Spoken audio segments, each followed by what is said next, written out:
Homo Micro.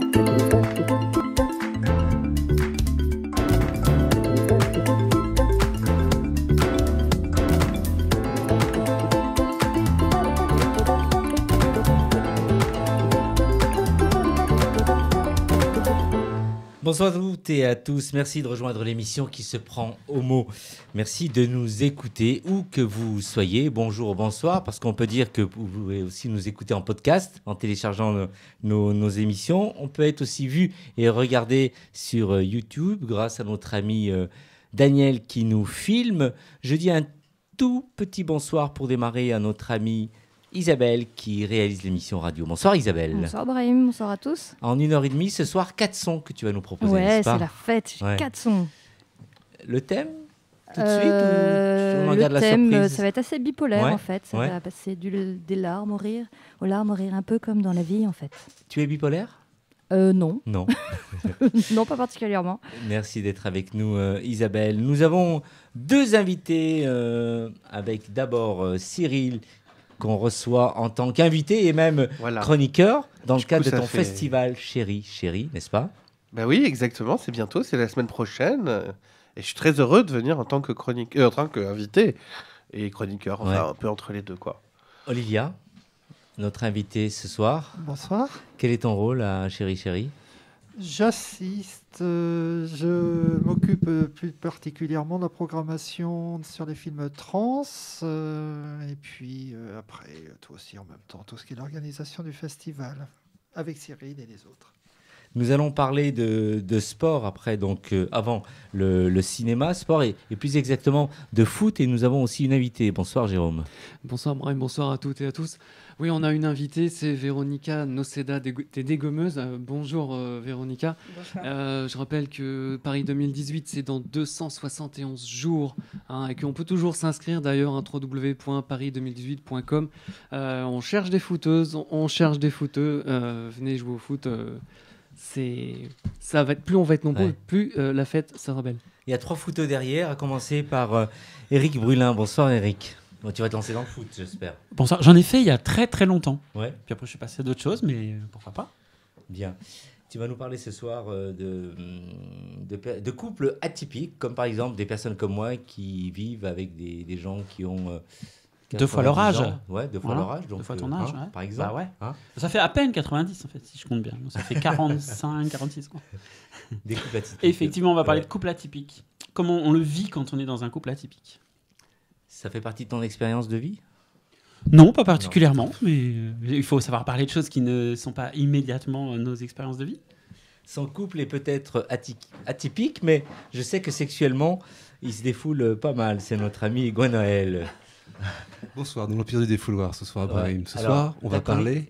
En fait, c'est pour Cyril spécialement, parce qu'il me l'a demandé, il m'a demandé de lui parler Anulingus. Donc du coup, ce soir, on parle Anulingus, voilà. J'espère que ça va pas jamais demandé ça. J'espère que ça va pas faire fuir nos invités.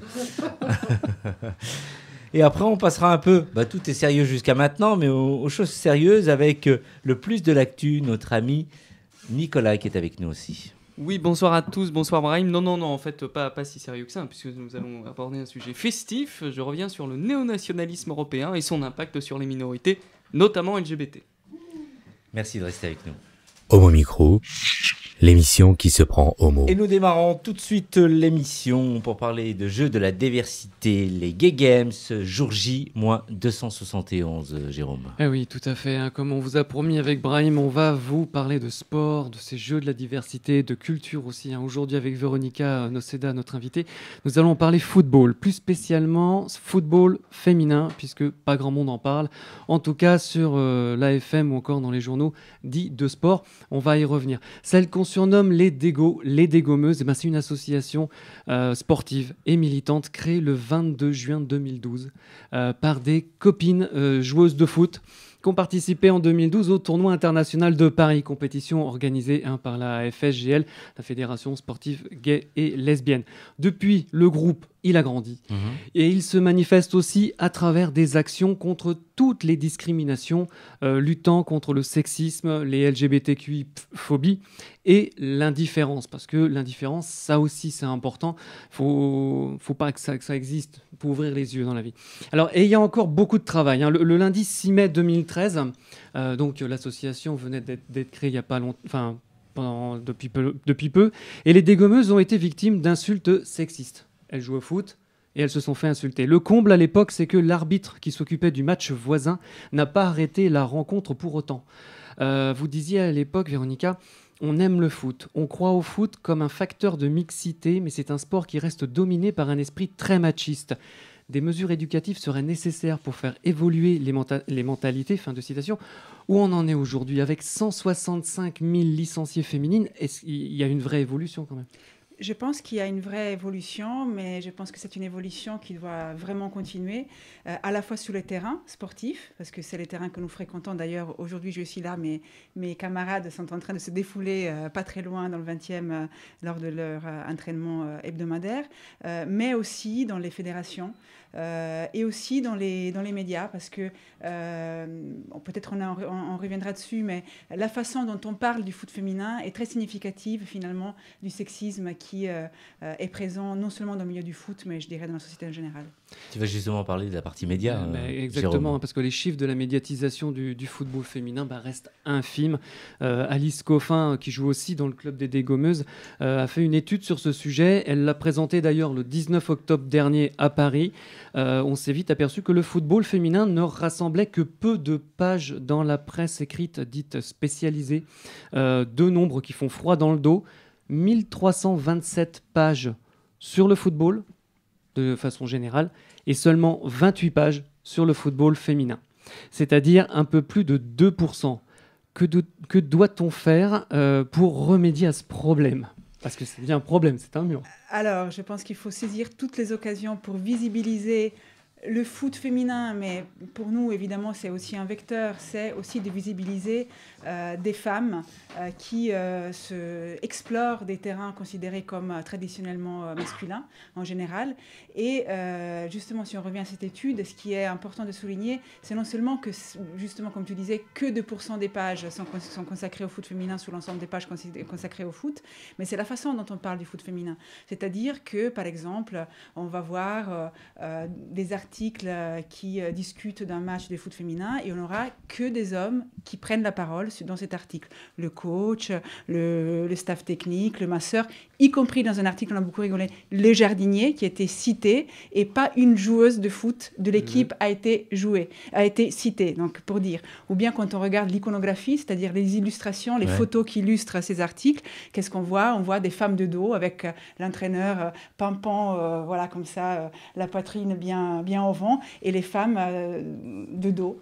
Ou bien, justement, des joueuses de foot, mais à la place de voir, pardon, je dois me rapprocher du micro, pardon, à la place d'avoir le nom des joueuses en légende, on a le nom du photographe qui a pris la photo. Donc voilà, c'était des exemples que Alice a donnés dans cette étude qu'elle a fait pour nous, qui montrent bien que évidemment, il faut plus parler du foot féminin, mais il faut mieux parler du foot féminin, il faut mieux parler des femmes en général, c'est-à-dire comme des personnes qui, quand elles entreprennent une activité, l'entreprennent pour ce qu'elle est. Donc, à nouveau, ne pas juste parler d'une femme parce qu'elle est sexy. Là, il y avait florilège de photos où finalement, ces femmes qui sont des grandes championnes, qui arrivent à des niveaux sportifs extraordinaires, et à la place de les voir en action pendant une action de foot, on les voyait dans des poses extrêmement féminines. On ne ferait jamais ça à un joueur de foot homme. D'ailleurs, dans un grand journal de sport, ils ont fait une comparaison. Enfin, ils ont fait un hommage aux champions et aux championnes. Les champions étaient dans l'exercice de leur fonction, alors que les femmes étaient dans des photos piquées sur Facebook à la plage en vacances. Qu'est-ce que tu fais? Je conduis des voitures WRC. Tu es en bikini, voilà, donc ou alors à poil sur une moto. Enfin bon, bref, c'est assez quand même spécial le mais en sport dehors féminin. Des terrains, vous le revendiquez, tout ça, vous arrivez à passer des messages, à le revendiquer. Oui, nous effectivement, nous essayons toute occasion est bonne pour faire passer nos messages, qui sont des messages évidemment contre le sexisme, mais en général contre, je dirais, une image stéréotypée des femmes, c'est-à-dire effectivement des femmes qui doivent être tout le temps ultra féminines, alors que pas toutes toutes les femmes ne sont pas ultra féminines, des femmes qui doivent être toutes avec les cheveux longs, des femmes qui doivent avoir les ongles vernis, mais aussi des femmes blanches. Voilà, donc introduire une certaine diversité. Je me souviens d'un dialogue qu'on avait eu à l'époque avec l'ancien ministre des Sports, Patrick Caner, qui venait tout content nous présenter sa campagne de lutte contre la discrimination sur nos terrains à Louis Lumière. Il est revenu dans son ministère un peu bredouille parce qu'on a dit c'est très bien de faire des campagnes, mais quand vous avez que des femmes d'un certain type qui apparaissent sur ces affiches, il y a énormément de filles qui ne peuvent pas s'identifier. Et ce levier d'identification est primaire pour pouvoir s'engager, pour pouvoir essayer, oser. Et c'est tout ce qu'on veut, nous, c'est effectivement que les femmes prennent la place, prennent le terrain. Alors Jérôme, justement, les médias qui ne parlent pas suffisamment de championnat de D1 féminine. Eh ben écoute, figure-toi que nous sommes sur la bande FM. Eh ben j'ai remarqué un truc, c'est qu'on n'a pas parlé ou très très peu du championnat, de la 8e journée du championnat de France de D1 féminine, avec entre autres le choc samedi, retransmis en direct sur France Télévisions. Et je tiens vraiment à les remercier parce que c'est tellement rare. Entre le Paris Saint-Germain et Montpellier, un match important pour l'Europe. Montpellier en méforme en ce moment, le PSG qui a remporté la mise 3-1. Les filles de l'Olympique lyonnais, autre match, qui ont écrasé de façon collégiale, et ce à l'extérieur, la SPTT Albi sur le score de 0-5. Du côté de Paris FC, Mathilde Bourdieu, 17 ans tout juste, avec un but à la 89e minute. Et cette jeune fille permet la victoire des Parisiennes sur la pelouse des Girondines de Bordeaux. Victoire 3-2. Hier, en déplacement dans le Nord, Rodez est venu à bout du LOSC de 2-0. Soyo a été surpris à domicile par l'En Avant Guingamp, défaite 1-2. Enfin, Fleury 91 a remporté sa première victoire en D1 féminine 2-1 aux dépens de l'OM. Cindy Caputo de l'OM avait ouvert le score à la 16e minute pour Marseille, mené 0-1 à la pause. Eh bien, les raffettes du Fleury 91 a pu compter sur Salma Amani à la 62e et à sa nouvelle recrue, l'américaine Daphne Corboz, qui a offert la victoire avec un but à la 71e minute. Au classement, Lyon est en tête avec 2 points d'avance sur le PSG et 6 sur Montpellier. Dans la zone rouge, Marseille et Fleury sont 11e et 12e, à 3 points des premières non relégables, l'En Avant Guingamp et le Rodez Aveyron. Le sport féminin, juste entre nous, moi ça me touche vraiment beaucoup puisque c'est l'un de mes combats principaux. Hormis bien sûr le combat contre les LGBT-phobies, le racisme, les préjugés et la lutte contre le sexisme. Je suis un fervent combattant pour justement prôner le sport au féminin dans les médias. Merci Jérôme. Alors dans les médias, on ne parle pas suffisamment de foot féminin dans toutes les émissions de foot qu'on connaît à la télévision aujourd'hui. Les émissions de foot qu'on connaît, elles sont colonisées par les hommes et puis par la nouveau. Je ne sais pas si vous avez suivi cette dernière polémique dans cette émission où on a parlé de Patrick Evra et notamment de discrimination raciste qu'il subissait et on a balayé ça du revers de la main en disant que c'était pas possible, que c'était un scandale de ramener ça encore une fois au racisme. On voit bien qu'il y a du chemin à faire, non seulement dans le domaine du sexisme, mais en général dans le domaine des autres discriminations aussi. Et souvent, évidemment, ces discriminations sont liées. Et c'est aussi effectivement un combat des dégommeuses, c'est celui de discuter de ces discriminations de façon, on va dire, croisée et conjointe, parce que malheureusement, elles génèrent des effets spécifiques, notamment sur les personnes qui subissent plusieurs types de discrimination à la fois, quand on est trans et noir, quand on est lesbiennes, des classes populaires, etc. Ce sont des situations spécifiques et il faut vraiment s'intéresser à ces situations. Jérôme, tout à l'heure, on disait qu'on était à 271 jours des Jeux de la diversité, les Gay Games. Alors, comment ton club se prépare à ce rendez-vous? Alors, nous allons organiser un débat. Donc, nous allons effectivement discuter de ces Gay Games et de la meilleure façon dont les dégommeuses peuvent s'inscrire dans cet événement qu'on espère évidemment important et suivi.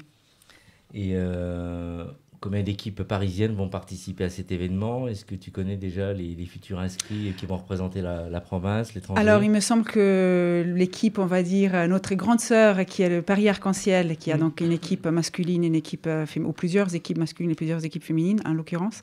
Je pense qu'ils sont déjà inscrits. Ils sont par ailleurs partie prenante dans l'organisation des Gay Games. Je ne connais pas d'autres. Il y a les Panam Boys United aussi. Les Panam Boys aussi qui sont inscrits. Voilà. Qui organise aussi. Est-ce qu'on pourrait voir des filles qui évoluent dans les grands clubs et qui pourraient rejoindre ces jeux et participer au tournoi ? Rien n'est impossible. Il faut s'imaginer que c'est quand même Laure Flessel qui a été la marraine avant d'être la ministre des Sports. C'était la marraine des Gay Games. Alors, moi, je pense que les joueuses, on va dire les joueuses de haut niveau, ne mettront pas les pieds aux Gay Games, y compris quand elles sont lesbiennes, parce que malheureusement, dans le milieu du foot, on va dire, de haut niveau, et je parle du foot féminin, même si la même chose, on pourrait la dire pour le foot masculin, il y a une très forte omerta. Et il y a des footballeuses lesbiennes qui n'ont qu'une peur, c'est que leur sexualité vienne au jour, on va dire, dans les médias. Elles ont peur pour leur carrière, elles ont peur pour leurs sponsors. Et je pense qu'il faut faire réjaillir la responsabilité de situation, non pas tellement vers les joueuses qui doivent gérer tant bien que mal leur carrière, mais vers les fédérations. Ouais. Je pense que c'est vraiment aux fédérations de préparer le terrain, d'accompagner des femmes qui auraient envie de faire leur coming out, de les soutenir, de préparer l'équipe, de préparer le staff, de préparer les médias, de bien organiser les choses. On voit bien que dans beaucoup de pays, cela a été bien fait. On pense à l'Angleterre, on pense aux États-Unis, où des joueuses de foot sont devenues vraiment des icônes, je dirais, des rôles modèles, des personnes à nouveau dans lesquelles on peut s'identifier. Je pense à Megan Rapinoe, je pense à Abby Wambach. C'est des grandes stars aux États-Unis et c'est des personnes qui ont beaucoup fait pour des lesbiennes qui étaient dans l'Idaho ou dans l'Iowa ou dans des petits États ou même à New York et qui savaient pas quoi faire. Ils aimaient le foot. Ils ont dit ouais, elles sont devenues championnes du monde, elles sont lesbiennes, elles sont out. Abby Wambach, quand elle a fait un but dans la finale de la Coupe du Monde, elle allait embrasser sa femme.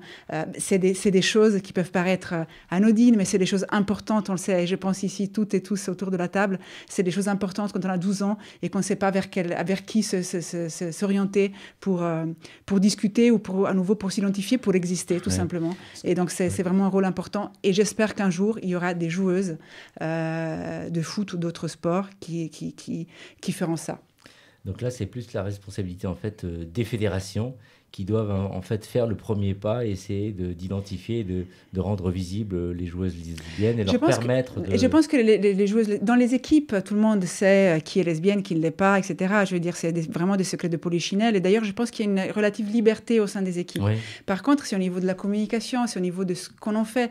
La Fédération française de foot, pendant longtemps, a eu la hantise d'associer le foot féminin au lesbianisme, parce que c'était le grand cliché. Ouais. Toutes les footballeuses sont lesbiennes. Donc, ils ont tout fait pour gommer ce cliché et du coup, pour taire et pour invisibiliser les femmes lesbiennes qui étaient dans les équipes. Et c'est bien ça le problème. Aujourd'hui, je pense que le foot a un bon succès. Il faut dire aussi que la Fédération française de foot, que les dégommeuses aiment beaucoup tacler, mais il faut aussi reconnaître que leur communication a beaucoup évolué. Je trouve qu'il y a vraiment un mieux allant dans la communication de la FFF à ce niveau-là. Aujourd'hui, je pense que c'est le moment de se dire, voilà, il y a toutes les filles qui ont envie de jouer au foot, qui ont leur place dans les équipes, qu'elles soient hétéros, homo, plus ou moins féminines, plus ou moins masculines, cheveux longs, cheveux courts. Et effectivement, cette diversité, cette représentation de la diversité, y compris au niveau justement de race, d'origine, j'entends là aussi sociale, des quartiers populaires et moins des quartiers populaires, etc. Je pense que c'est très important de les rendre visibles parce que c'est bien, s'il y a un truc intéressant dans le foot, à part le fait de jouer sur un terrain, ce qui est très intéressant en soi, c'est bien ça. Une ouverture qui pourrait faire évoluer les situations, c'est de permettre, ça existe un peu, je crois qu'il y a une expérience. Ce sont des femmes qui pourraient entraîner des équipes D1 Pro chez les hommes. Ben oui, mais c'est voilà, l'exemple de Corinne Diacre, qui a donc été entraîneur de Clermont-Ferrand et qui a été désigné comme meilleur entraîneur justement de D2 il y a 3 ans de ça, je crois, et qui est aujourd'hui devenue la coach de l'équipe féminine nationale de foot. Voilà, il y a d'autres exemples dans d'autres pays. Donc, effectivement, il y a des choses qui se passent intéressantes. Il y a des arbitres femmes qui arbitrent des matchs masculins. Je pense que les frontières sont un petit peu poussées par la volonté je dirais, des femmes qui sont vraiment des guerrières. Et moi, j'espère que justement, qu'on aille au-delà d'exemples individuels, de personnes un peu extraordinaires qui ont la force, la niaque d'aller au-delà, mais que ce soit un mouvement plus collectif et qui soit porté justement par les institutions du foot. Pour quand, d'après toi, voir un jour une lesbienne entraîner l'équipe de France de foot chez les hommes? Ah ben ça, ce serait génial. Mais moi, je connais pas la sexualité de Corinne Diacre, mais je lui prévois un grand succès avec l'équipe féminine. Et la suite, ce sera entraîner l'équipe masculine. Donc on lui passe le message. Donc, c'est Didier Deschamps qui va être super content. Oui, après la Coupe du Monde. Voilà, après la Coupe du Monde, on verra. La prochaine. Non, mais de toute façon, ce qui compte le plus, c'est le talent. Si quelqu'un dit que voilà, il est homosexuel, elle est lesbienne, ce qui compte, c'est le talent. Ouais. Tout le monde a le droit de vivre comme il est. Il n'a pas besoin de faire semblant de vivre dans la peau d'un autre. C'est ça qui est important. Et c'est comment dirais-je, et les préjugés, il ne faut pas en avoir, quoi. Et justement, l'injonction de devoir se conformer à un certain modèle de femme, il est vraiment très pesant, y compris pour des femmes qui ne sont pas lesbiennes, mais qui juste n'ont pas envie de se peindre les ongles, qui juste n'ont pas envie de se parer d'attributs qui ne sont pas les leurs. Donc je pense que cette injonction à un certain type de féminité, c'est vraiment quelque chose qu'il faut combattre. Nicolas, une question. Oui, est-ce qu'on pourrait... oui, est-ce qu'on pourrait imaginer dans l'avenir des équipes mixtes de foot? C'est-à-dire qu'on parle toujours du sport masculin, du sport féminin. Est-ce qu'on pourrait imaginer une composition d'équipes mixtes? Alors, ça obéit à certaines règles, de façon à ce qu'il y ait un équilibre des forces en présence, mais voilà, est-ce que ça peut pas être aussi une solution pour valoriser les talents?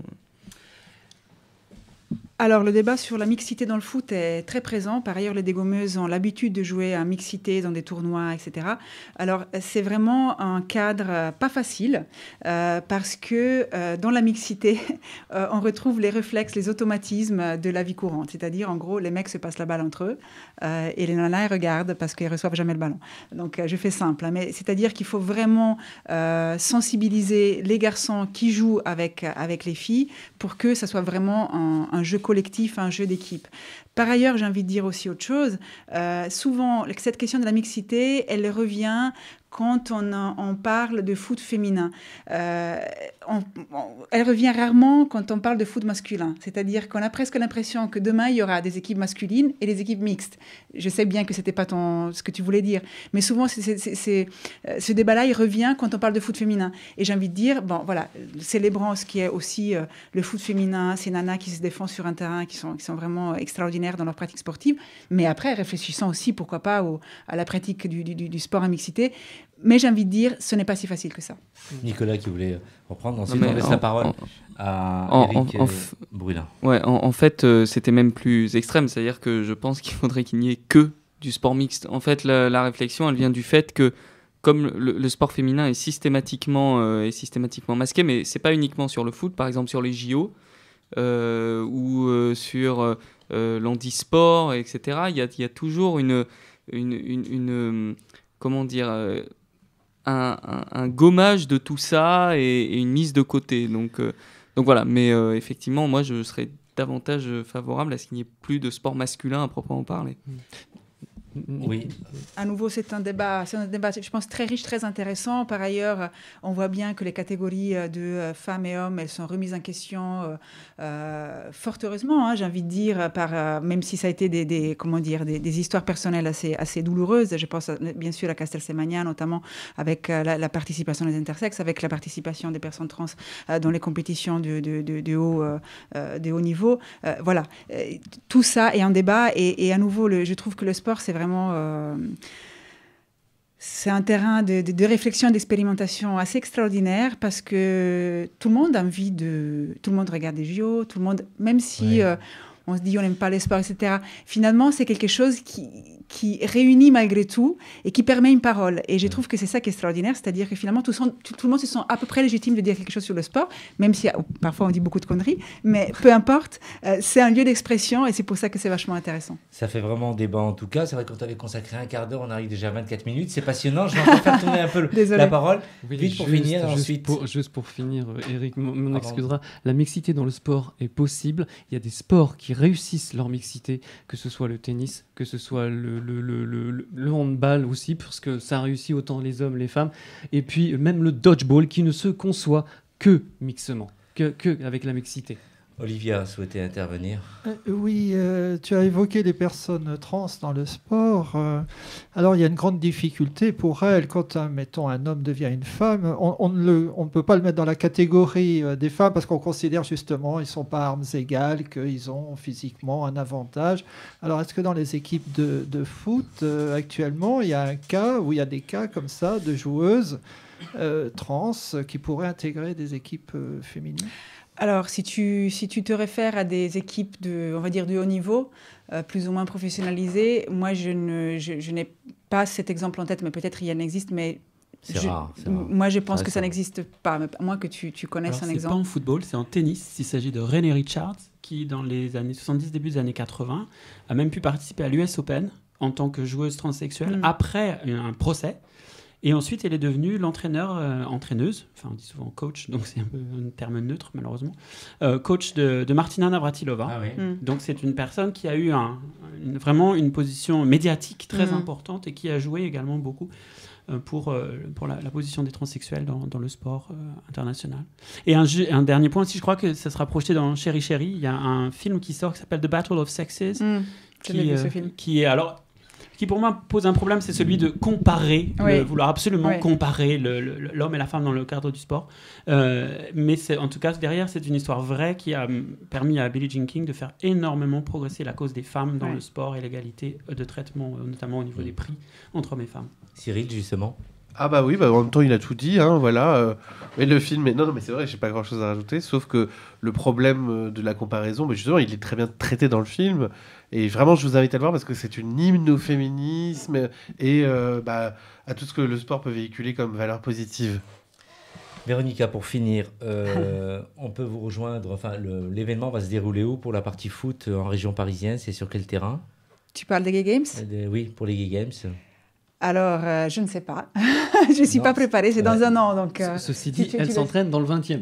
Oui, nous, on s'entraîne à Louis Lumière, donc dans le 20e, entre la porte de Montreuil et la porte de Bagnolet.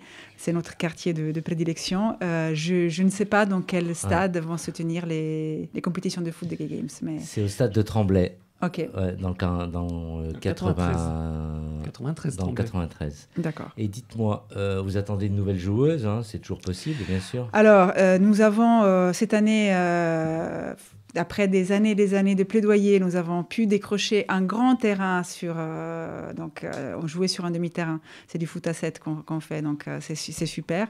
Il n'empêche qu'on a désormais complètement explosé le quota, c'est-à-dire qu'on est à peu près 45 tous les lundis soirs sur un terrain de foot. Donc, pour l'instant, on peut s'inscrire que sur liste d'attente. Je suis vraiment désolée parce que un des principes des dégommeux, c'est de permettre des inscriptions en cours d'année. Mais malheureusement, on est un petit peu dépassé par notre succès. Et du coup, on a dû malheureusement fermer. S'il y a des défections, ce qui est tout à fait possible parce que l'hiver venant, parfois, les entraînements se dégarnissent un peu. On va appeler les personnes qui sont sur liste d'attente. J'allais dire aussi, par ailleurs, des femmes, mais aussi des personnes trans. C'est surtout des garçons trans qui viennent jouer avec nous, mais il y a aussi, j'ai en tête aussi le cas d'une femme trans qui vient jouer avec nous. Si le club s'agrandit, il faut demander les terrains comme le Stade de France ou le Parc des Princes, non? On a eu déjà la chance de jouer une fois grâce au Paris Foot Gay au Parc des Princes. C'est une expérience qui reste gravée dans nos mémoires. Évidemment, pourquoi pas.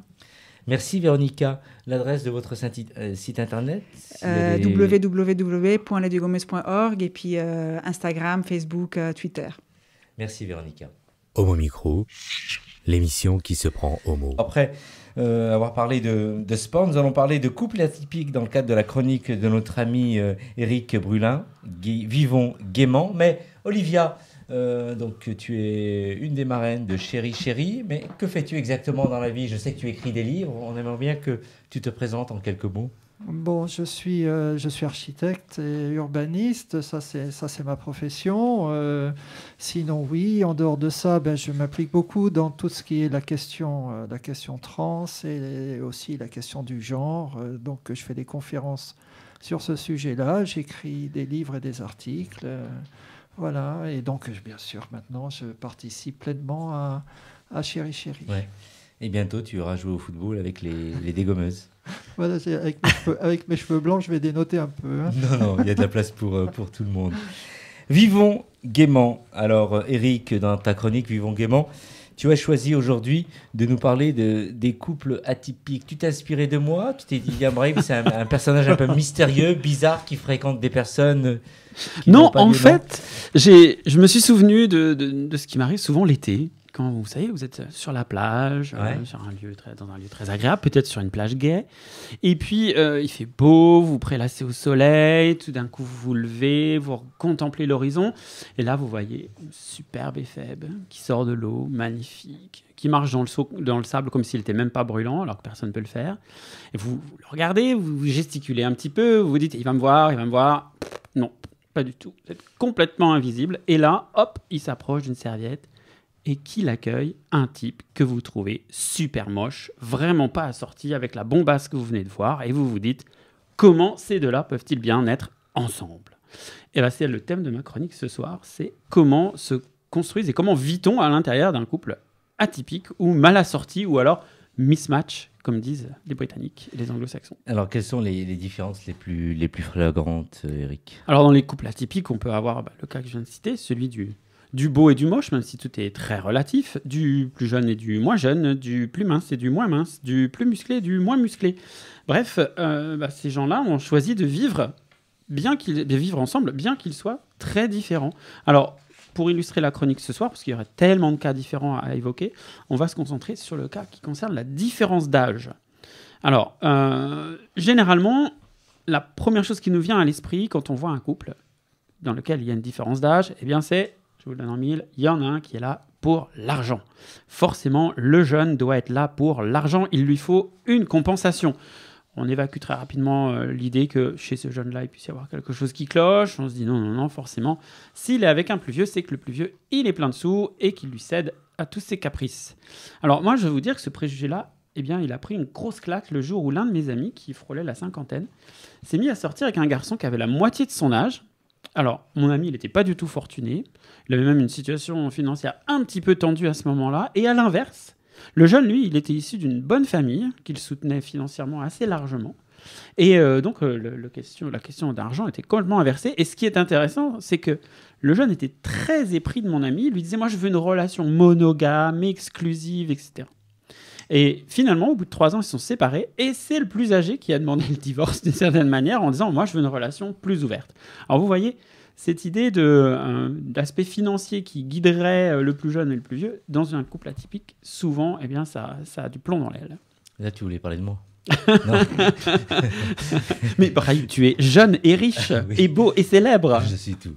Alors, il y a d'autres remarques désobligeantes qu'on entend, Eric? Bah oui, quand on est dans un couple où il y a un plus jeune et un plus vieux, évidemment, vous allez toujours avoir autour de vous des gens qui vont vous dire « Ah bah oui, mais le plus jeune, il cherche un papa, un daddy. » Bon, alors c'est peut-être le cas. Peut-être que le jeune a envie d'être avec quelqu'un qui gommera la relation un peu compliquée qu'il a pu avoir avec son père, cherchera peut-être à la sublimer, à la réinventer avec une personne un peu plus âgée.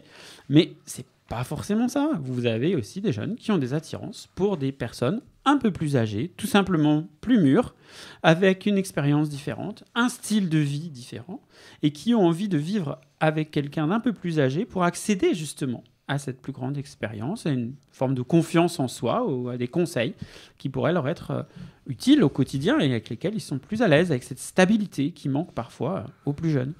Alors, il faut dire que parfois aussi, certaines personnes un peu plus âgées auront moins envie de faire la fête, de moins sortir, auront peut-être des envies moins extravagantes et que ça correspond aussi parfois à certaines personnes plus jeunes qui aspirent à cette tranquillité, à cette stabilité. Et alors après, on pourra dire qu'à l'inverse, la personne un peu plus âgée, elle peut être attirée par cette fraîcheur qu'apporte la personne plus jeune, qui va lui redonner le goût de découvrir d'autres choses, de raviver une forme de curiosité aussi. Et puis l'intérêt de pouvoir partager avec cette personne son expérience et lui faire découvrir des choses. Et je suis un peu perdu. Comment ça se vit au quotidien, c'est ça? Ouais. C'est ça ce que tu allais me demander, Brahim, hein? Bah, en fait, au quotidien, c'est pas facile. Pourquoi c'est pas facile? Parce qu'en fait, vous allez avoir les amis autour qui vont, bien évidemment, vous expliquer, voire même essayer de vous convaincre que cette relation, elle n'est pas durable, que ça va être compliqué, et ils vont vous donner des conseils. Donc, il faut simplement leur apprendre à accepter cette différence. Et puis, la famille aussi pourra faire obstacle parfois. Mais alors là, il faut que vous ayez en tête que Si vous êtes avec un compagnon plus âgé que vous, il y a de bonnes chances qu'ils s'entendent bien avec vos parents. Parce qu'ils seront peut-être de la même génération. À l'inverse, si votre compagnon est beaucoup plus jeune que vous, il s'entendra peut-être bien avec vos cousins, cousines, neveux, nièces, les gens qui sont de son âge. Donc il y a aussi des façons de le faire ou de la faire accepter dans votre entourage. Au plan social, il peut y avoir des déconvenus. Moi, je pense à une de mes amies qui est en couple lesbien, qui est une femme plus âgée qu'elle, et qui avait été très choquée un jour où dans un hôtel, le monsieur gentiment de l'hôtel lui a dit « Mais vous inquiétez pas, je vais monter les bagages de votre maman. Oui. » Donc ça a été difficile à passer. Alors, au niveau des couples atypiques, est-ce qu'ils sont viables ou pas? Alors, tout dépend évidemment de la capacité de chacun des membres du couple à accepter cette différence et à accepter les contraintes qui vont avec. Un autre exemple, dans mon entourage, j'ai un ami trentenaire qui est plutôt frustré, en difficulté, parce qu'il cherche un homme plus âgé, et ces hommes plus âgés refusent de s'engager avec lui au motif qu'il est un peu trop jeune pour eux. Ils lui disent j'ai peur que tu te lasses de moi, j'ai peur que quand tu auras 45 ans, j'en aurai 65. Mais ça, ce sont des arguments fallacieux. Quand aujourd'hui vous rencontrez quelqu'un qui a le même âge que vous, vous vous dites pas comment ça va être dans 20 ans. Non, vous ne projetez pas si loin. Vous vous dites déjà, si on arrive à faire fonctionner les quelques mois, les quelques années qui viennent, c'est déjà pas mal. Donc, pourquoi se projeter forcément si loin et entretenir une peur de l'avenir alors que finalement, il n'y a peut-être pas de raison d'être. En conclusion, je dirais qu'il faut aller au-delà de nos préjugés. Il ne faut pas se limiter à l'image qu'on se fait de l'homme idéal. Qu'il soit plus jeune ou plus âgé, faut tenter sa chance. C'est une personne qu'on rencontre. C'est pas une date de naissance sur une carte d'identité. Et j'ai envie de reprendre ce que conseillait un magazine gay masculin américain qui disait avant d'avoir la quarantaine, c'est bien d'avoir essayé de vivre et de coucher avec un homme de 10 ans de plus que soi et un homme de 5 ans de moins que soi. Je trouve que c'est intéressant de se dire, sortons des cases. Effectivement. Je viens de recevoir un SMS d'Éric Garnier de Mayotte qui te remercie pour cette chronique. Il te remercie. Et on peut aussi dire en conclusion que de toute façon, l'amour, ça dure quoi? 1 an, 2 ans, 3 ans maximum. Et il vaut mieux tenter tout simplement de vivre le mieux possible avec les personnes qu'on rencontre. C'est ça. Alors moi, je ne suis pas forcément sûr de la durée, parce que moi, je suis sûr une durée beaucoup plus longue que ça. Quelle chance. Mais voilà. Moi aussi, je te rassure. Je te rassure, Eric. Moi aussi, je suis sur une durée beaucoup plus longue.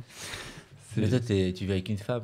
Je vis avec une femme, mais c'est pareil. Enfin, c'est-à-dire un homme qui vit avec un homme, une femme qui vit avec une femme, un homme qui vit avec une femme, c'est pareil. Enfin, je déconne, vraiment. L'amour n'a pas de préjugés. Tu t'es retrouvé dans cette chronique, Cyril? Oui, complètement, parce que moi, je fréquente quelqu'un qui a la moitié de mon âge et de mon poids. 12 ans et demi. De ton âge et de ton poids, ouais. Et... Donc oui, je suis tout à fait dans la catégorie des couples atypiques. Ouais. Couple atypique, qu'on a dit que tu vivais avec une femme, donc c'est fait. C'est atypique. Autour de la table. Non, mais... Nicolas, tu t'es retrouvé dans sa chronique? Non, toi, tu vis avec quelqu'un qui a ton âge. Non, on a 5 ans. Il est 5 ans plus jeune, donc je me retrouve pas tout à fait dans la chronique, mais enfin, qui sait. Homo Micro, l'émission qui se prend homo. Je suis toujours avec Gwenaëlle, Nicolas, Eric Brulin, Daniel qui nous filme, Isabelle qui réalise l'émission, et derrière nous, Jérôme, avec qui nous avons parlé de sport tout à l'heure. Tout de suite, c'est le moment de parler du festival Chéri Chéri. Mais on a plein de choses à faire gagner, et j'aurai comme ça des questions avant 21h30. J'ai une première question. Les personnes peuvent répondre sur les réseaux sociaux et on aura un certain nombre de choses à faire gagner, Cyril, n'est-ce pas? Oui, des DVD de Chéri Chéri, justement le best-of des courts-métrages. Il y a des DVD gays, lesbiens. Oui. Voilà, et c'est offert par Optimal. Et puis des places pour venir voir Chéri Chéri, enfin quelques séances. Voilà. Très bien. Alors, j'ai la première question. Donc, surtout autour de cette table, il ne faut pas donner la réponse. Je pense que tout le monde le sait ici. Moi, je ne sais pas. Quel était le nom du festival Chéri Chéri avant 2009 quel était le nom du festival Chéri Chéri avant 2009? Mais par contre, autour de cette table, vous pouvez répondre Chéri Chéri, ça vous parle? Il y avait une grande actrice qui disait souvent Chéri Chéri. C'est parti de là, c'est inspiré de là, forcément. C'était une question pour On a une réponse là, il peut la donner. Oui, une réponse. C'est Alice Sapritch. C'est un hétéro qui trouve ça, dites donc. Pourquoi pas. Alice Sapritch, ouais. J'ai adoré Alice Sapritch. Pose-toi des questions. Hein. Ouais. Comment est venue l'idée ? Tout de suite, ça vous a... Alors non, c'était... moi, j'étais pas encore là à l'époque, mais je sais que c'était... l'ancienne présidente qui a eu envie, parce que c'était parisien, voilà, ça incarne une actrice qui a à la fois le panache, un peu icône gay, un peu icône cinéphile, enfin, oui, je trouve que c'est Chéri Chéri, c'est Paris, c'est, voilà. Alors, le festival version 2017 qui va démarrer dans quelques jours, ça va se passer du 14 au 21 novembre. Hein. Ouais. Le programme ? Le programme, il est vaste. On a, comme d'habitude, plus de 80 séances, une cinquantaine de films, et je compte pas les courts-métrages, de la fiction, des documentaires, des choses très, très différentes. Ça va du film hollywoodien, le plus gros blockbuster, avec, cette année, on en a plusieurs quand même, qui sont distribués par vraiment des gros studios. Il y a Battle of the Sexes, dont on parlait juste avant, avec quand même Emma Stone, qui est lauréate de l'Oscar pour La La Land cette année. On a Call Me By Your Name, qui est vraiment un film que j'adore et qui est pressenti pour être aux prochains Oscars, ce qui serait vraiment un événement s'il y avait un doublé Moonlight plus Call Me By Your Name cette année. Ça ferait vraiment... on verra, on n'est pas là. Et puis, des films beaucoup plus radicaux, faits avec 3 bouts de ficelle dans un garage, des films queer. Le nouveau film de Bruce LaBruce, The Misandrists, qui raconte un groupe d'activistes lesbiennes radicales qui vivent dans une maison, dans une sorte de secte pour éliminer le patriarcat, mais même plus que ça, carrément toute forme de domination masculine. On connaît Bruce LaBruce, réalisateur de Hustler White et plus récemment Gérontophilia, qui est toujours aussi impertinent, engagé politiquement. C'est une année très engagée politiquement. Ça se voit sur notre affiche et dans notre programmation, puisqu'on rend hommage à Act Up. On poursuit bien sûr le travail entamé par le film 120 battements par minute, qui nous a évidemment tous bouleversés et puis qui a de toute façon changé les choses. Je veux dire, on ne peut pas faire un festival de films LGBT et ignorer qu'il y a eu un avant et un après 120 battements par minute. C'est un film qui a profondément déjà aujourd'hui changer les choses, et on va tenter, parce que finalement la distance avec la sortie du film est encore assez proche, de faire un premier bilan. En tout cas, on poursuit le travail de mémoire autour des années SIDA au cinéma, avec des interventions justement des gens d'Act Up de l'époque, Christophe Marté, les gens d'Act Up aussi d'aujourd'hui, qui viendront animer des séances. Et chaque jour du festival, il y aura un film consacré à cette thématique qui permettra d'explorer encore une fois la question, aussi bien que ce soit des documents d'archives. Par exemple, on va découvrir Portrait d'une présidente, c'est sur Cluse Velay, qui a inspiré très directement le personnage de Sean dans son abattement, celui, le personnage principal.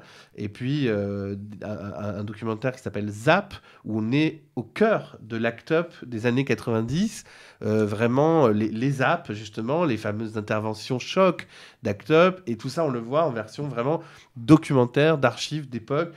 C'est hyper poignant, c'est hyper fort, ça donne envie de militer, on se réveille comme dans le film, et j'espère que les gens, nos spectateurs vont conserver cette énergie-là. Olivia, donc tu participes aussi au festival depuis combien de temps maintenant ?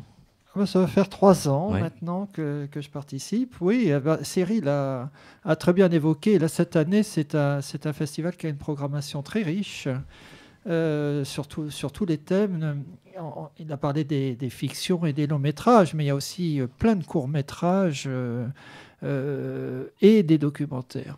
Et donc toutes les questions sont abordées, et c'est ce qui fait la richesse de ce festival, qui se met vraiment maintenant de plus en plus à la hauteur des festivals internationaux comme ceux de Londres ou de Berlin ou même aux États-Unis. Donc Chéri Chéri prend de l'ampleur chaque année. On a le festival, le film d'ouverture qui s'appelle Seule la Terre et qui sera en compétition. Et parce qu'effectivement, quand même, à l'arrivée, il va y avoir le prix Chéri Chéri 2017, et avec un jury assez prestigieux. Donc voilà, c'est une belle cuvée cette année, j'ai l'impression. En tout cas, je crois. Où seront visionnés les films? Alors, tu peux nous dire un peu les salles? Alors, c'est essentiellement avec notre partenaire MK2. Donc, on retrouve principalement MK2 Beaubourg. Et la cérémonie d'ouverture, la cérémonie de clôture, et plus quelques soirées à MK2 Quai de Seine. Voilà. Et rappeler tout de suite, même si on le dira peut-être plusieurs fois, que toute la programmation, on peut la découvrir sur www.chéricheri.com. Voilà, toutes les séances. Et venez nous rejoindre aussi sur Facebook. C'est le meilleur moyen de se tenir informé de toute l'actualité. D'autres marraines et parrains qui vont accompagner Olivia? Alors Olivia, c'est pas vraiment en titre de marraine, je précise, elle fait partie du conseil d'administration, mais enfin c'est une bonne fée qui veille sur nous, qui apporte sa contribution essentielle, mais nous on n'est pas dans une course finalement aux célébrités, mais on a des invités surprises, peut-être politiques, qui se dessinent, donc je vais pas trop m'avancer parce qu'on ne sait jamais qui vient finalement, qui ne vient pas. Après on a nos amis bien sûr habituels, Ariel Dombal qui est la présidente d'honneur, Béatrice Dalle qui je crois nous fera l'honneur de sa présence plusieurs fois parce qu'elle est très engagée dans les causes LGBT, la Tchétchénie, etc. On essaiera aussi nous de réfléchir à ces questions-là, même si c'est compliqué en termes de programmation, par exemple, de traduire des questions d'actualité à travers des films. Bon, le sida, c'est différent, puisque là, il y a une histoire, il y a quelque chose qui est déjà passé. Mais c'est vrai que on nous pose parfois la question, oui, est-ce qu'il y aura des choses sur la Tchétchénie? Non, parce que tout simplement, il n'y a pas de film sur la Tchétchénie aujourd'hui, en 2017, déjà réalisé. Donc voilà, on essaiera d'apporter une réflexion dans notre débat, mais pas forcément à l'écran. Voilà, ce qui n'empêchera pas de réfléchir à beaucoup de thématiques essentielles. Et je pense qu'Olivia, ce qui est formidable, c'est qu'elle donne un éclairage sur les questions trans, qui sont des questions hyper importantes, peut-être moins souvent abordées dans les médias ou même dans les questions politiques. Et je pense qu'elle peut peut-être dire quelques mots sur certains films de la sélection. Il y a un film, il y a trans et intersexe, sont deux sujets qui deviennent de plus en plus importants et qui sont de plus en plus abordés. Dans les festivals précédents, la question trans a souvent été présente, souvent sous l'angle de la transition proprement dite. Et aujourd'hui, on voit apparaître de plus en plus de films sur l'après-transition. Et ça, c'est très intéressant. C'est des films qui montrent comment les gens rentrent dans la vie, dans le quotidien, après avoir fait une transition. Ouais. Et il y a notamment un film qui sert en compétition. Je ne voudrais pas trop le mettre en avant, mais c'est Tamara qui montre justement bien tout ce qui se passe après et les difficultés qu'on rencontre. Et ça, c'est très, très d'actualité. Cyril? Un autre film, oui, très actuel, sur les questions notamment de la non-binarité, avec they, qui est le pronom indéterminé qu'on utilise en anglais pour parler des personnes qui refusent d'être identifiées à un genre en particulier. Donc je ne sais pas, Olivia, si tu voulais... Oui, c'est ce que je disais, c'est des films qui évoquent maintenant la question de l'intersexe et des jeunes pour qui on va donner des traitements ou arrêter justement, par exemple, dans le cadre de ce film, on ne va pas trop en parler parce qu'il est en compétition aussi, mais enfin là on arrête la testostérone de manière à ce que l'enfant puisse décider de lui-même son orientation par la suite pour éviter la situation actuelle où ce sont les parents souvent devant l'inquiétude de voir un enfant naître dans une indétermination qui décide d'eux-mêmes ce que va être le sexe de l'enfant. Ouais. Et une fois sur deux, ils se trompent, bien sûr. C'est la pièce qu'on envoie en l'air, ils ont une chance sur deux de se tromper, et c'est le cas. Et donc ensuite, l'enfant vit des moments très difficiles puisqu'il va devoir corriger une décision qui a été prise pour lui. Cyril, est-ce qu'on peut dire que le festival Chéri Chéri, c'est le premier festival LGBT de France? Ah bah oui, c'est le premier festival LGBT de France. C'est même le premier événement culturel, en fait. Donc, voilà. Bon, on n'est pas non plus dans une compétition internationale. Ce qu'on essaye, c'est de proposer, et à Paris, c'est très compliqué, déjà des choses un peu originales, parce que finalement, il y a tellement de choses à faire dans cette ville. Il y a beaucoup de festivals qui fonctionnent parce qu'il y a peu de choses au niveau de la culture LGBT. Nous, à Paris, on est très, très sollicités quand même, et notamment au cinéma. Donc, c'est un challenge pour nous. Et d'ailleurs, c'est pour ça qu'on a mis en place des soirées spéciales qui sont assez folles, il faut bien le dire, puisqu'il y aura donc la première soirée pyjama de Chéri Chéri. Donc, vous pouvez tous venir. Ah oui, en pyjama. Ça c'est vraiment le but, avec un décor d'école américaine, ambiance... Excuse-moi, les gens qui dorment à poil, ils font comment? Ah bah, ils viennent comme ils sont. Et on pourra gagner des tas de cadeaux, puisque le film qu'on va présenter ce soir-là, ça s'appelle Mean Girls, c'est Lolita malgré moi, un film culte, très décalé, queer, enfin voilà, c'est vraiment une soirée pour se détendre, pour rigoler. Et ça se passera où? Ça se passera au MK de Beaubourg, le jeudi, donc dans 10 jours à 21h et quelques. Et on passera aussi des clips, des Spice Girls, etc. Enfin voilà, pour la soirée pyjama. Pour les lesbiennes, il y a des soirées avec Émilie Jouvet, à la Mutinerie, en partenariat avec le bar. Et puis, on a la soirée, comme d'habitude, Pink TV, qui est très chaude, avec des documentaires. Nos partenaires. Voilà, nos partenaires Pink TV. Il y a un documentaire sur le créateur des studios Falcon, suivi de 4 courts-métrages très arty d'un artiste porno post-moderne un peu, qui s'appelle Noël Alejandro. Et puis, je voulais quand même dire qu'on va rendre hommage à quelqu'un dont j'ai déjà parlé ici, que j'adore particulièrement, qui est Whitney Houston, à travers un documentaire qui s'appelle Whitney Can I Be Me, dans lequel on apprend notamment qu'elle avait une liaison avec une femme pendant des années, pendant près de 15 ans, voilà. Et donc, on va revenir sur cette liaison et cette double vie qu'elle menait, loin des caméras, et qui peut-être a été compliquée dans sa descente aux enfers. Ceci expliquerait un peu cela. Olivia. Et aussi un très beau documentaire sur Jean Genet, à ne pas oublier. Tu nous rappelles l'adresse du site internet pour www.connaître le programme. Voilà, www.chériies.com et sur les réseaux sociaux, voilà, Festival Chéri Chéri, Facebook, Twitter, voilà.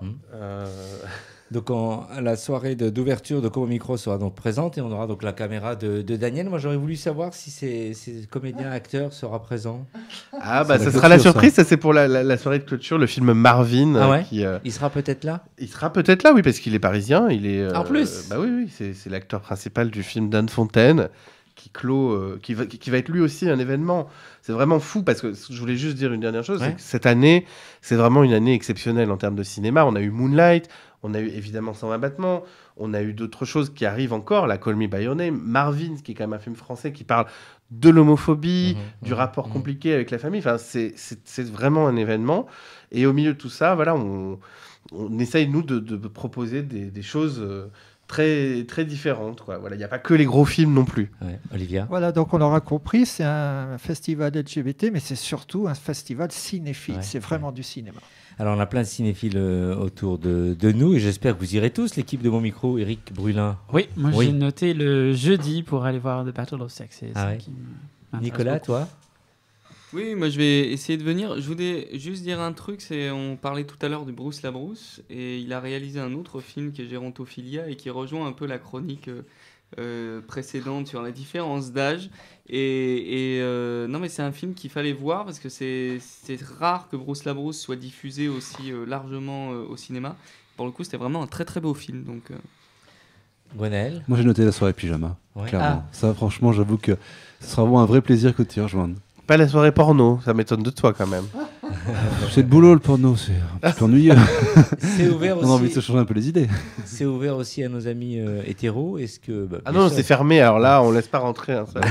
Non, bien entendu que on invite tout le monde à venir, et on sait déjà qu'il y aura de toute façon des cinéphiles de façon générale qui viendront, parce qu'il y a des films très attendus, comme Call Me By Your Name, j'en parlais, Battle of the Sexes.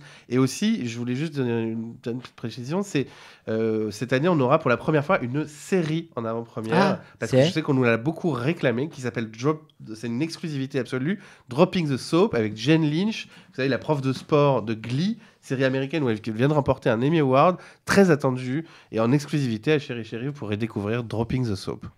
Pour revenir à nos amis hétéros, Jérôme, tu pourras te rendre aussi à la soirée pyjama avec Gwenaël, n'est-ce pas ? Je viendrai à l'ouverture. Ah ouais, à l'ouverture. Isabelle, c'est aussi pour toi, bien sûr, on n'a pas envie de prendre la parole. Merci Cyril et Olivia. Homo Micro, l'émission qui se prend au mot. Après avoir libéré Olivia de Chéri Chéri, Cyril, tu restes bien sûr avec nous jusqu'au bout. Ah bah quand même, oui. Mais il faudrait quand même qu'il y ait des gens pour écouter les chroniques qui suivent. Ouais. Homo Micro, sponsorisé par Cristalline. Oh, non, et le Poppers. et le Poppers qui est dans la poche de Nicolas. Voilà. Et Nicolas va garder la parole puisque c'est le plus de l'actu avec toi. Alors ce soir, un plus de l'actu politique. Tu nous parles de néo-nationalisme. Un mot tout d'abord sur ce terme, qui n'est pas beaucoup employé jusqu'à maintenant. Si, oui. Oui, Brahim, ce soir j'ai décidé de passer à l'heure catalane, puisqu'il y a quelques jours, cette communauté autonome du Royaume d'Espagne a déclaré unilatéralement son indépendance. Indépendance, quel joli mot que celui-ci, compagnon sémantique des plus belles conquêtes de l'humanité. Quel joli mot, plus fort encore que la révolution. L'indépendance, c'est l'irruption depuis le néant, ou plutôt l'immersion depuis le magma. Pourtant, le terme d'indépendance est miné aujourd'hui par une idéologie crapuleuse, que je qualifie ici de néo-nationalisme, et qui est en fait la transposition contemporaine du nationalisme qui s'est développé en Europe dès la fin du XVIIIe siècle. Alors, le nationalisme, avec le fascisme, est le couteau suisse de la dérive politique. Le nationalisme, c'est l'idée qu'un pays, à l'état de nation, ne vaut que pour un peuple et un seul. On pourrait aussi longtemps s'arrêter sur le fait de savoir ce qu'est exactement un peuple, mais passons. À l'exclusion de toute autre considération, le nationalisme est le plus petit dénominateur commun de tous ceux qui un jour se sont dit « Je veux détruire le mec ou la nana d'en face parce que je considère que je ne suis plus eux et qu'ils ne sont plus moi. » Il n'y a objectivement pas pire violence que celle-ci. Pourtant, depuis quelques décennies en Europe, avec une accélération particulière depuis le début des années 2000, le nationalisme a le vent en poupe, jouissant d'une image renouvelée, rajeunie et dynamique.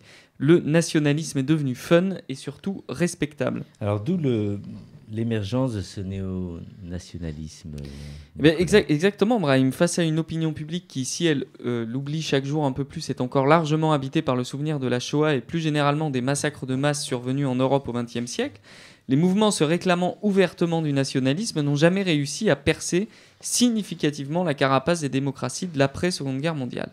En revanche, d'autres groupes ont très vite vu l'intérêt d'avancer masqués dans un contexte temporairement défavorable.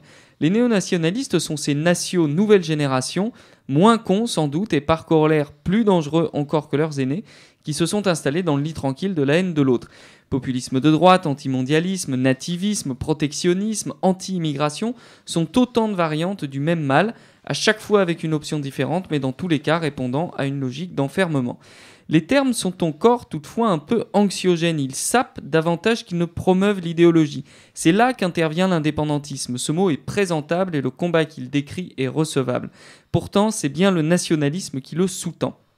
Dans le cas de la Catalogne, comme dans le cas de l'Angleterre par exemple et indirectement de l'Écosse, comme dans le cas de l'Italie, et je pourrais étendre la liste, c'est l'expression d'un sentiment profondément nationaliste qui est à l'origine du démantèlement méthodique des unités héritées des grands royaumes européens à partir du XVIe siècle.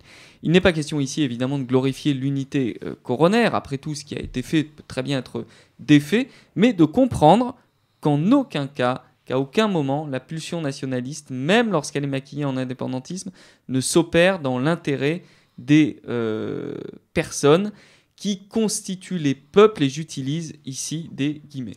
Justement, alors Nicolas, il y a de nombreux pays qui ont déclaré leur indépendance et qui ne sont pas devenus des dictatures ou des États racistes. En effet, il ne faut pas voir le mal partout. On pourrait citer les États-Unis, par exemple, grand modèle de combat d'indépendance et qui n'est pas une dictature raciste, quoique aujourd'hui, on peut éventuellement en douter.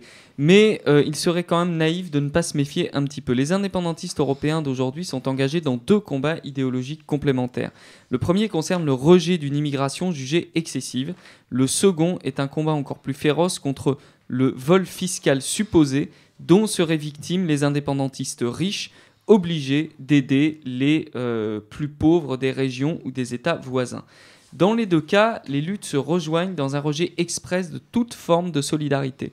Et c'est bien ce dénominateur commun qui ne peut inspirer que la crainte.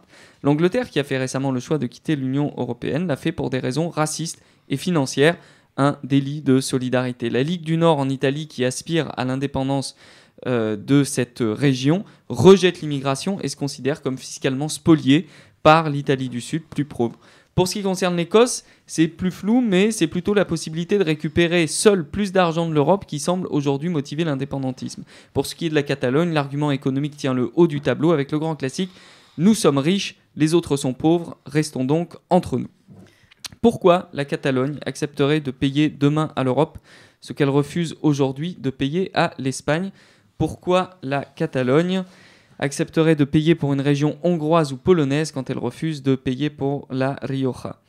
Et puis, au-delà des problèmes de gros sous, il reste que le nationalisme appelle la guerre, aussi bien extérieure qu'intérieure, et que les minorités réelles ou assignées sont toujours les premières victimes de la tentation nationaliste. Nicolas, pour ce qui nous concerne, les LGBT pourraient être particulièrement visés par ces mouvements nationalistes, n'est-ce pas ? Eh bien, c'est variable. Si en Italie, les nationalistes du Nord revendiquent assez clairement un héritage fait de toutes les phobies existantes, c'est plus flou en ce qui concerne les autres nationalismes d'Europe de l'Ouest. En pratique, la plupart de ces mouvements pratiquent même le pinkwashing, c'est-à-dire qu'ils se servent d'une ouverture revendiquée sur les droits LGBT pour être moins inquiétés publiquement sur d'autres aspects de leur politique, et notamment les politiques racistes. La plupart des partis d'extrême droite, d'ailleurs aspirant au pouvoir, se sont rangés à cette logique. Bon gré, mal gré, j'avais abordé cette question dans une chronique précédente, mais cette bienveillance d'apparence ne protège, il ne faut s'y tromper, ni les LGBT, ni évidemment les autres minorités. Si les LGBT ont bien un rôle à jouer, c'est celui de ne pas se laisser séduire au risque de devenir les idiots utiles de l'extrémisme en Europe. Rôle, par ailleurs, qu'ils et elles tiennent déjà plutôt bien en France. Et le plus de l'actu ce soir, Nicolas ? Bien, il n'y a pas de politique d'avenir qui se bâtit sur le rejet des autres. Les peuples ne sont jamais définis que par leurs princes, et répondre aux aspirations du peuple relève déjà du populisme le plus ridicule. En Catalogne comme ailleurs, ce n'est pas de nouvelles frontières dont on a besoin, mais d'une orgie de solidarité. Si l'on est assez bête pour ne pas le comprendre, alors nous sombrerons désunis tous ensemble. Merci Nicolas. Homo Micro, l'émission qui se prend au mot. Très vite, nous allons enchaîner avec l'Empire du Mal, Gwenaël, pour carrément changer de sujet sans transition. Sans aucune transition, ouais, effectivement. Anulingus. Oui, bienvenue sur un terrain glissant, Brahim. Ouais.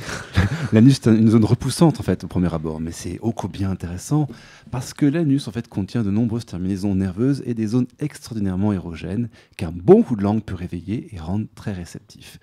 Mais exciter l'anus seul ne va pas l'envoyer, va pas envoyer forcément de partenaire au 7e ciel. Il va falloir stimuler d'autres zones en même temps pour y arriver. On va voir ensemble comment faire pour pratiquer l'anulingus. Alors justement, il faut vraiment tendre l'oreille maintenant, l'anulingus. Pas que la l'oreille, feuille de rose. Oui, la feuille de rose, en fait, c'est ça qu'on appelle l'anulingus ou feuille de rose. C'est la pratique justement qui consiste à lécher l'anus de son partenaire. En général, on stimulera en parallèle l'anus et le périnée. L'anulingus donne autant de plaisir que les autres pratiques, voire plus, et amène jusqu'à l'orgasme. Mais il met plus de temps à faire effet. Enfin, en fait, pour la stimulation, je veux dire que la stimulation simple des organes génitaux, par exemple. L'anulingus nécessite donc beaucoup de confiance dans son partenaire, et pour certaines femmes ou hommes, c'est un tabou absolu, notamment parce qu'elle ou il trouve cela sale. L'hygiène. Ah, l'hygiène, justement, on y vient, oui. Parce que cette zone est riche en bactéries, mais moins que la bouche. Hein. Donc autant faire un petit nettoyage de printemps avant de commencer à s'amuser. Pas forcément en se faisant un lavement, on en a déjà parlé ici, mais simplement en se passant un gant de toilette avec du savon ou un jet d'eau au niveau de l'anus, voire des lingettes nettoyantes pour bébé. C'est pratique, effectivement, et on peut en avoir sur soi. Cela peut aussi être l'occasion d'une douche coquine à deux pour obtenir un anus qui sent bon le savon et un partenaire déjà préexcité et détendu par la douceur des caresses et la chaleur de l'eau chaude. Une fois le lavage effectué, on peut aussi vérifier que tout va bien en insérant un doigt dans l'anus. Ceci vous donnera confiance en vous et vous aidera beaucoup pour la seconde étape, Brahim. Il faut donc être détendu et confortable, bien sûr. C'est capital. En fait, avant toute chose, assurez-vous que votre partenaire a envie que vous léchiez l'anus. Posez-lui des questions sur ses envies, oui, en fait, c'est très bête. Est-ce que tu as envie que je te bouffe le cul ce soir ? En fait, c'est ça, mais il peut très bien avoir un gros blocage. Parce que vous dites, non, moi je trouve ça sale, ça m'attire pas du tout. Au contraire, ça me débecte et c'est un non. Donc, autant ne pas y aller, effectivement, histoire de ne pas la bloquer. Une bonne relation sexuelle, c'est d'abord de la communication. Et continuer pendant que vous... Pardon. Et en fait, la communication doit être Là, il avant. pratique. Il est en train de pratiquer pendant qu'il explique. Je suis un petit peu malade en même temps, c'est pour ça, je suis désolé. Parce que Brahim vient de prendre du poppers, en fait, donc on est à peu près dans la thématique. Je suis tout tour de boulet, c'est une catastrophe. Donc en fait, la communication, simplement, elle doit avoir lieu avant, mais aussi pendant. C'est-à-dire que continuez à le faire parler pendant justement que vous le léchez l'anus pour dire un petit peu, pour vous guider, vous dire ça lui plaît pas, où est-ce que vous devez aller, ce genre de choses. Si vous l'entendez crier ou geindre, ça peut être intéressant. Voilà. Comme nous en avons parlé un petit peu plus tôt, il ne faut pas aller directement lécher l'anus, mais bien prendre son temps et ne pas hésiter à multiplier les détours pour que cette petite fleur, donc l'anus justement, s'ouvre. Ma technique, c'est de commencer en fait par embrasser et lécher mon partenaire doucement, des pieds jusqu'à l'anus. On remonte lentement en s'attardant à l'arrière du genou, qui est une zone érogène qu'on n'emploie pas assez, mais qui est très très réceptive. J'en vois qui disent oui, oui, oui, oui dans le studio. Donc on parle effectivement des gens qui s'y connaissent déjà bien. Comme Jérôme, oui. Voilà, utilisez la chaleur. Eh oui, comme Jérôme. Utilisez la chaleur de votre souffle, votre langue évidemment, et vos mains pour caresser et stimuler les zones érogènes du corps de votre partenaire, tout en cheminant lentement mais sûrement vers son anus. Le but en fait, c'est de le ou la faire frissonner, et de lui donner des sensations très jouissives. N'hésitez pas à être original, à revenir sur les zones qui le font ou la font le plus frissonner ou gémir, et surtout ne soyez pas radin sur la quantité de salive que vous utilisez. Plus il y en a, plus ça glisse et plus c'est excitant pour votre partenaire et plus il ou elle se détend. Donc pensez à bien vous hydrater, pensez à bien boire avant. Et l'anus en question, c'est quoi? On arrive sur le théâtre du plaisir justement, l'anus. Commencez par caresser les fesses, écartez-les délicatement, laissez couler votre salive sur ce petit trou pour qu'elle y pénètre, qu'elle le réchauffe. N'y mettez pas encore les doigts, ça viendra plus tard. La salive là, elle est capitale, on n'en met jamais assez, surtout si vous envisagez de la sodomie ensuite. Allez-y avec le plat de la langue d'abord, délicatement, mollement, comme si vous léchiez une glace. Léchez ses fesses, mordillez-les doucement, faites des ronds avec votre langue autour de son anus. Utilisez également votre souffle. Une fois que les fesses sont humides, elles sont bien plus réceptives à la chaleur et au vent, en fait, à votre souffle tout simplement. Donc, souffler sur une zone érogène peut être extrêmement agréable et titiller votre partenaire. Alors, il y a deux jeunes qui sont derrière Isabelle qui demandent et si on mettait les doigts. Et si on mettait les doigts ça, on va pas les mettre directement, effectivement. On va d'abord les humidifier, les doigts en question, avant de les enfoncer doucement dans les fesses de son partenaire, tout en continuant à le lécher. Ça va ajouter une touche de piment supplémentaire et ça va vous permettre de stimuler aussi la prostate au passage. Ça peut donner un orgasme ou faire éjaculer la personne, effectivement. Vous pouvez également jouer avec la vitesse. Je parlais du fait de laisser la langue à plat. On peut également bander le muscle de la langue et justement, cette fois-ci, on va titiller avec le bout de la langue. Donc, il faut vraiment être taquin et jouer. On peut aussi, pour nous les mecs, effectivement, y mettre la barbe, effectivement. Alors attention, là, on parle d'une barbe qui est douce, pas d'une barbe piquante, sinon là, c'est l'accident, ça c'est trop direct. Mais une barbe douce, ça peut être intéressant pour exciter les zones érogènes qui sont sur les fesses. Pareil, il vaut mieux en parler un petit peu avant, ça peut être surprenant, mais ça peut être intéressant parce qu'on n'y pense pas. Pendant l'action, qu'est-ce qu'on peut faire des mains? Les mains, c'est capital aussi. Si vos mains ne font rien, mais honte sur vous, franchement.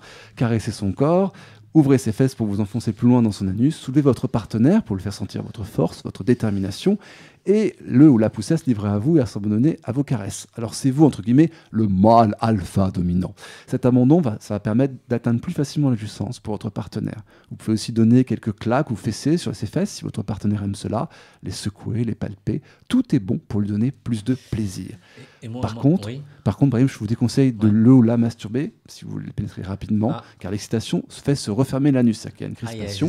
Toutefois, ça va accroître les sensations, ça peut être très excitant, donc pourquoi pas le faire au début, mais après, effectivement, si vous voulez faire une sodomie, vaut mieux effectivement arrêter la masturbation. Du coup, si l'excitation referme l'anus, est-ce que regarder Mireille Mathieu peut aider à l'anulingus? Ça va faire débander. Ensuite, moi, j'aimerais vraiment après qu'on change de position. Alors, en fait, il y a beaucoup de positions pour un bon anulingus, effectivement. On peut demander au sœur de se mettre à quatre pattes, de bomber ses fesses et de vous présenter son anus, ou bien de le mettre sur le dos comme une tortue, les jambes en l'air, de façon à le ou la pousser à se relâcher, ou encore lui demander de s'asseoir sur votre visage pour le faire se contrôler et dominer la situation, un face sitting. Ça peut être intéressant aussi, ça dépend de vos relations. Ou encore, enfin, essayer un nouveau 69 avec un anulingus et une fellation, ou un anulingus double. En tout cas, retenez simplement ceci, l'anulingus, c'est pas très compliqué à mettre en pratique, ça nécessite toutefois une excellente hygiène. Enfin, sachez qu'il peut, comme la fellation, être source de MST, donc méfiez-vous quand même. Est-ce que vous avez déjà pratiqué dans le studio ? Oui. Oui, alors, Nicolas, oui, forcément. Oui, pas forcément, non, mais enfin, je sais pas, ça m'a pas l'air d'être quelque chose de particulièrement insurmontable, mais oui, j'ai pas de problème avec ça. Il y a longtemps, mais pour moi, c'est pas du tout un truc qui me branche particulièrement. Mais souvent, il donne envie, Gwenaël, avec ses chroniques, mais là, je me rends compte que vraiment, c'est pas une zone qui m'intéresse beaucoup. On va demander aux deux jeunes qui sont dans les studios en régie s'ils veulent bien répondre à la question. Non ? Non ? Non, moi je pratique pas ça. Ils ne pratiquent pas ça. Oui. J'ai constaté un truc assez amusant, c'est qu'il y a beaucoup de mecs plutôt dans le placard, style un peu racaille, qui veulent pas trop, un peu viril et tout, très actifs, qui adorent se faire bouffer le cul. C'est-à-dire, c'est pas du tout un truc de passif. Moi, j'ai vu des tas de mecs très très actifs qui aiment se faire bouffer le cul parce que du coup, il y a un truc un peu de soumission, quoi. Celui qui bouffe le cul est un peu soumis. Mais c'était il y a longtemps. Un peu humilié. Comment ? Merci. C'était il y a longtemps. Oui, c'est il y a longtemps. Merci à vous. Vous savez, on va devoir arrêter parce qu'il faut qu'elle se détende, Isabelle. On va passer à un morceau. Elle s'est, on va pas dire ennuyée, mais presque. Merci. C'était sympa en tout cas. Homo Micro, l'émission qui se prend au mot. Retour à mon micro pour finir l'émission. Merci d'avoir été à l'écoute. Merci vraiment à tous autour de cette table. Dans quelques minutes, avec Daniel, je vais rejoindre Sylvain, Fabien et Thomas pour aller voir une avant-première trafic de médicaments. Ils assistent à l'avant-première et on ira prendre des images et assurer des interviews. N'hésitez pas, le festival Chéri Chéri, c'est du 14 au 21 novembre 2017. Il faut y aller. Et le site internet, c'est, pour le rappeler, www.chéri.com. Merci d'avoir été à l'écoute. On vous embrasse et à très vite. Tout de suite, un homosexuel qui va prendre l'antenne pour parler musique. Au revoir. Homo Micro.